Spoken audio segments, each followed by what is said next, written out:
Today we're talking about electric vehicles. A buddy of mine used to say EVs were just silent Lego bricks on wheels. And honestly, that reputation stuck for a while.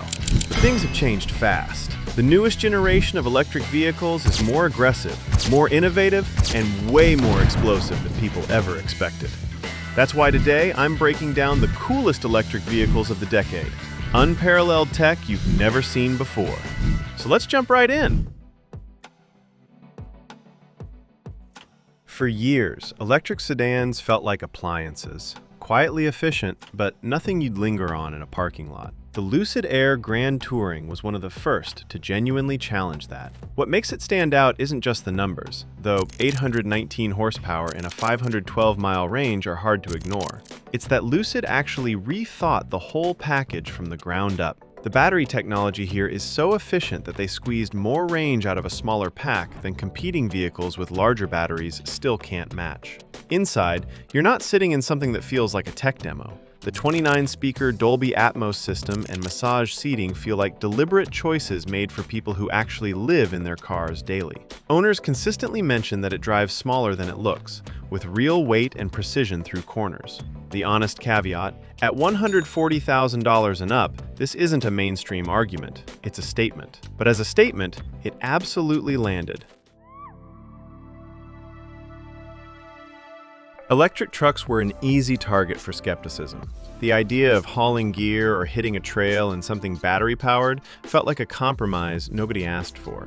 The Rivian R1T made a strong case that it wasn't. What separates it from other electric pickups isn't just the performance, though a quad motor setup pushing over 1,000 horsepower and a 2.5-second 0 to 60 is genuinely hard to argue with. It's the thoughtfulness behind the build. The powered gear tunnel between the cab and bed is the kind of practical detail that only someone who actually uses a truck would think to include.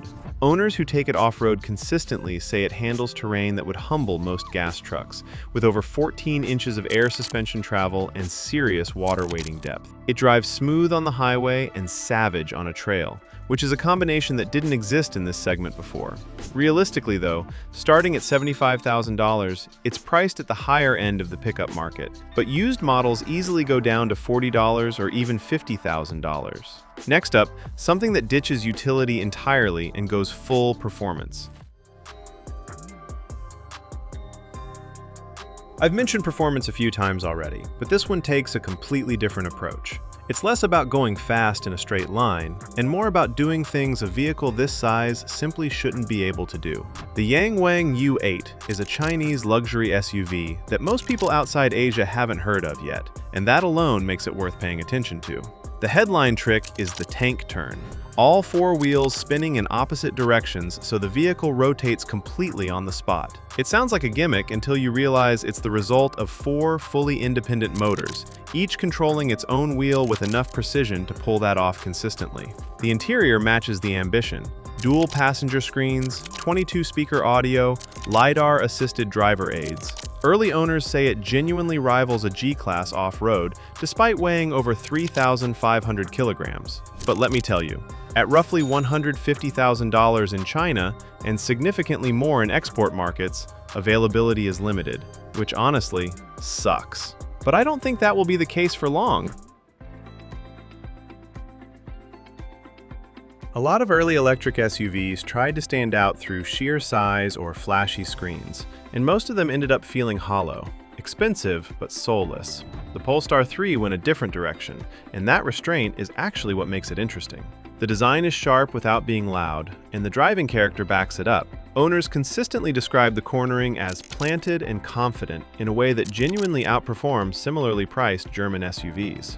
Under the skin, the 800-volt charging architecture means you're spending far less time at a charger than most competitors in this class, and LiDAR is already built into the hardware for hands-free driving capability coming through future updates. The interior leans into clean Scandinavian minimalism with sustainable materials. It feels considered rather than crammed with features. But still, those touchscreen-heavy controls take adjustment, and Apple CarPlay is still absent, which genuinely bothers some buyers. But for someone who wants an SUV that handles like it means it, this one earns its price. Nobody expected a smartphone company to build one of the fastest production cars on the planet. that's exactly what makes the Xiaomi SU7 Ultra such a strange and fascinating moment in EV history.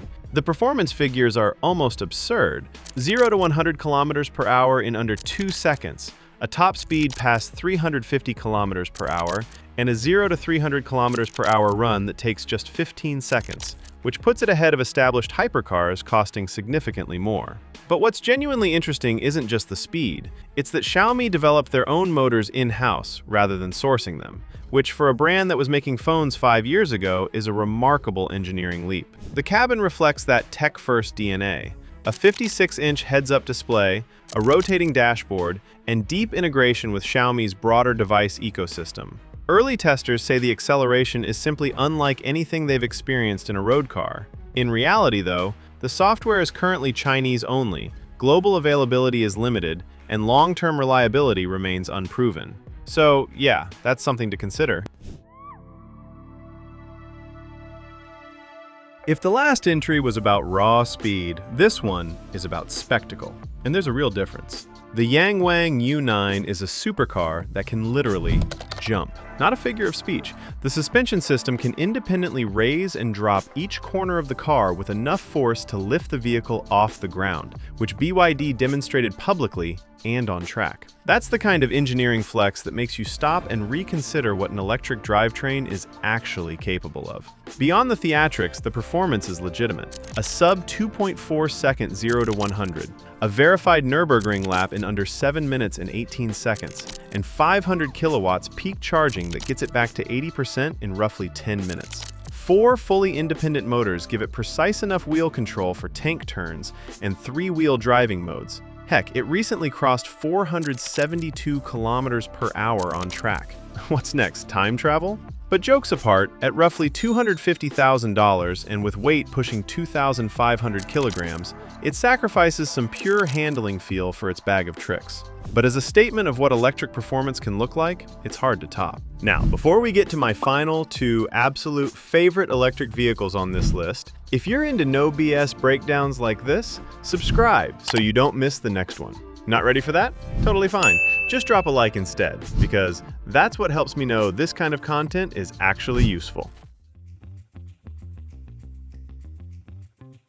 After hypercars that jump and sedans with 1,500 horsepower, this one is interesting for the exact opposite reason. It does almost nothing. And that's entirely the point. The Slate Truck arrives with no screen, no speakers, no paint, and no frills, targeting a sub $25,000 price point that no other electric pickup is even attempting. The concept is straightforward. Sell a bare, functional electric truck and let owners build it into whatever they want. Lifted off-road rig, delivery workhorse, weekend cruiser.